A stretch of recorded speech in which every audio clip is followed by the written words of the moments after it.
আলাইকুম প্রিয় দেশবাসী, আশা করি আপনারা সকলেই ভালো আছেন।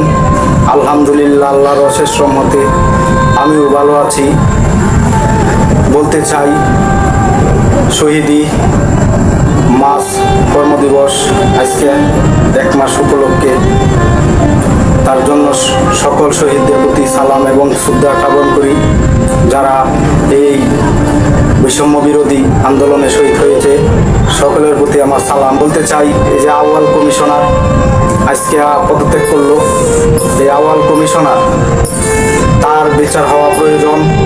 এবং কি এই আউয়াল কমিশনার বলেছিল নির্বাচনের সময় নির্বাচন সুষ্ঠু হয়েছে, নিরপেক্ষ হয়েছে, এটা কিন্তু এই আউয়াল কমিশনার বলেছিল। এই আউয়াল কমিশনারের কারণে এই দেশের, বাংলাদেশের জনগণ, সাধারণ মানুষ, সকল পর্যায়ের মানুষ ভোট দিতে পারেনি। কারণ তারা সবসময় বলেছে নির্বাচন সুষ্ঠু হয়েছে, নিরপেক্ষ হয়েছে, নির্বাচনে কোনো বিশৃঙ্খলা হয়নি, পর্যাপ্ত পরিমাণ ভোট পড়েছে। যে 15% ভোট পড়েছিল, এবার নির্বাচনের মধ্যে তারা 1 ঘন্টা 2 ঘন্টা পরে সেটা পরিবর্তন করে বলেছিল 42% ভোট পড়েছে, 48% ভোট পড়েছে। এই জন্যে, এই মিথ্যা কথার জন্য তার বিচার হওয়া প্রয়োজন। যখন চরমনার পীর সাহেব উনি সিটি কর্পোরেশন নির্বাচনের মধ্যে অংশ নিল, তখন ওনার উপরে আক্রমণ হয়েছিল। তখন আউয়াল কমিশনার বলেছিল উনি তো আর মারা যায় নাই, উনি কি মারা গেছে, এ কথা বলেছিল।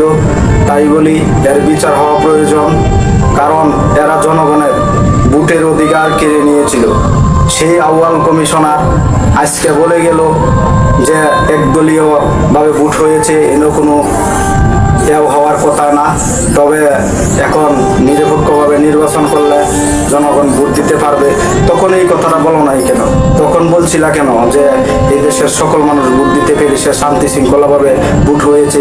প্রত্যেকটা নির্বাচনের মধ্যে প্রত্যেকটা জায়গায় দুর্নীতি হয়েছিল। তখন কিন্তু এই আউয়াল কমিশনার কথা বলে নাই। এই আউয়াল কমিশনার ধরা খেয়েছে, আগেও ধরা খেয়েছে, এখনো ধরা খেয়েছে। তবে আউয়াল কমিশনার হুদা কমিশনার এবং করেছে হলো হুদা কমিশনারের মতো। তাই এর বিচার হওয়া প্রয়োজন, কারণ এরা ভোটের অধিকার জনগণের কেড়ে নিয়েছিল। এদেরকে যদি সুযোগ দেওয়া হয়, তাহলে এটা জাতির সাথে অন্যায় করা হবে, তামাশা করা হবে। কারণ আইন সকলের জন্যই সমান। তাই এই আউয়াল কমিশনারের যারা জনগণের ভোট পিচ্ছি পোলাভানে, এতটুকু পোলাভানেও সেদিন ভোট দিয়েছিল। কি জন্য ভোট দিয়েছিল, কাকে ভোট দিয়েছিল, কিভাবে এই পোলাভান ভোট কেন্দ্রের মধ্যে ঢুকেছিল, ভোট কেন দিল, এটা কমিশনারের দেখার দায়িত্ব। এবং কি আইন শৃঙ্খলা বাহিনী যারা ছিল তাদের দেখার দায়িত্ব। সে পদত্যাগ করলো, করে যে সে পার পেয়ে যাবে, এটা যদি সে ভেবে থাকে, তাহলে এটা হলো সম্পূর্ণ ভুল। কারণ এই দেশের আইন সকলের জন্যই সমান। এই আউয়াল কমিশনারের কারণে আমরা ভোট দিতে পারিনি। আরো বিগত 2-3টা নির্বাচন গেল, আমরা ভোট দিতে পারিনি। কেন? আমাদের ভোটের অধিকার কেন কেড়ে নেবে? একজন নির্বাচন কমিশনার হলো নিরপেক্ষ, সে দায়িত্ব হলো নিরপেক্ষভাবে দায়িত্ব পালন করবে। আইন শৃঙ্খলা বাহিনী তার আন্ডারে যেটি থাকবে সেটি নিরপেক্ষ থাকবে। এবং কি নির্বাচনের কমিশনারের যে নির্দেশনা দিবে সেই নির্দেশনা মোতাবেক কাজ করবে। কিন্তু সেই আউয়াল কমিশনার দুর্নীতি হয়েছে, নির্বাচনের মধ্যে অশৃঙ্খল হয়েছে, গোলাগুলি হয়েছে, মারামারি দরাদরি হয়েছে, পিচ্ছি পোলা মানে ভোট দিয়েছে, মানুষ গুরুস্থানতে উঠে এসে 20 বছর আগের মানুষ মারা গেছে, সেও নাকি আয়া ভোট কেন্দ্রের মধ্যে ভোট দিয়ে গেছে। তাহলে এটা কিভাবে সম্ভব? এটা কিভাবে হলো? উনি কি করছেন? উনি কি ওই জায়গায় বইয়া, ইসি ভবনে বইয়া কি উনি কি ললিপপ খাইছেন নাকি? ললিপপ খাইছিল? এটার লাগি ওনার বিচার হওয়া প্রয়োজন। কারণ এই কাজটা ওনাকে আর আগেই বলা হয়েছিল যে আপনি পদত্যাগ করেন, পদত্যাগ করলে তাহলে এই গ্যাস সকল দলের লোক এনে নির্বাচন কমিশনার সকলের মতামত নিয়ে নির্বাচন কমিশনার গঠন করলে সেটা পরবর্তীতে দেখা যাইত।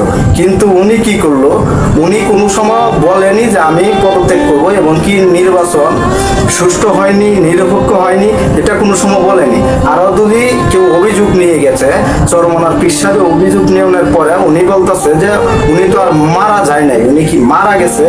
এই কথাটা তিনি দায়িত্বশীল ব্যক্তি হইয়া দায়িত্বশীল জায়গায় থেকে উনি কিভাবে এই কথাটা বললো, এবং কি ফ্যাসিস্ট সরকারের কিভাবে উনি গোলামি করলো। আর দ্বিতীয় কথা হলো উনি তো মানুষের কাতারেই পড়ে না। আউয়াল, হাবিবুল আউয়াল, কত সুন্দর নাম, ঠিক না? কিন্তু উনি যে কাম করছে, মানে শয়তানেরাও হার মানাইয়া দিছে। উনি মানে বাংলাদেশের তো শত্রু, ওনার বিচার হওয়া প্রয়োজন। এই জন্যই জানি এর মতো কমিশনার কোনোটা জানি আর না হয় বাংলাদেশের মধ্যে।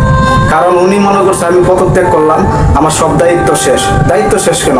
তোমার আইনের আওতায় আইতে হবে না? তুমি তো জনগণের ভোট নিয়ে দুর্নীতি করছো, চিনিমিনি খেলছো, 15% ভোট তুমি বানিয়ে ফেলছো, 42%, 48%। এটা কিভাবে সম্ভব? 1 ঘন্টার ভিতরে ভোটের ফলাফল কিভাবে হয়, কিভাবে নির্ধারিত হয়? এটা তুমি কি করলা? তুমি তো অন্যায় করছো, জাতির সাথে তামাশা করছো।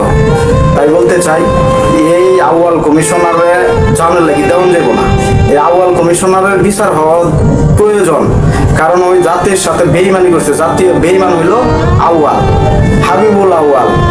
এর হলো জাতীয় বেইমান। কারণ এর কারণে মানুষ ভোট দিতে পারেনি। ওই সুষ্ঠুভাবে তদন্তও করেনি। তদন্ত করার কিছু কিছু জায়গায় কথা ছিল, কিন্তু তদন্ত করেনি।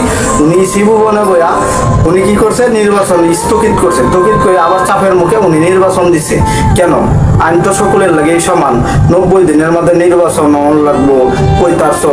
তুমি এই যে সরকার পরিবর্তন হয়েছে, তুমি পদত্যাগ করতেছো, তাড়াহুড়া করে পদত্যাগ করে যাইতেছো গা। তুমি গেলে কি পার হয়ে যাবা? জনগণ তো এটার লেগে জুতা মারলো আজকে। যখন পদত্যাগ করছো তখন জনগণ জুতা মারছে। তোমার ইজ্জত আছে, মান সম্মান আছে। যদি আরো আগে যদি পদত্যাগ করতা, তাহলে আজকে জনগণের জুতার বাড়ি খাওয়া লাগতো না, জনগণের গাড়ির মধ্যে জুতা মারতো না। তোমার চরিত্রের কারণে, তোমার দোষের কারণে, তোমার আখলাকের কারণে তুমি মানুষের হাতের জুতার নিক্ষেপ খাইছো, জুতার বাড়ি খাইছো। তাই বলি এর একই ডাক্তার ইউনূসকে বলতে চাই, একই আইনের আওতায় এনে এর কঠোর বিচার করা হোক। কারণ এত হলো মানে মানুষ তো মানুষকে মানে খুন করলে তো খুন হয় না, এত মানুষকে জীবিত মেরে ফেলছে। দামি একটা নির্বাচন করে উনি পার পাইয়া যাইব গা, এটা তো হতে পারে না। এটা কখনোই দেওয়া যায় না। তাই বলতে আর বেশি কিছু চাই না। যারা এই আন্দোলনের মধ্যে সম্পৃক্ত ছিলেন সকলকেই ধন্যবাদ। সকলেই ভালো থাকবেন, সুস্থ থাকবেন। আল্লাহ হাফেজ। আসসালামু আলাইকুম।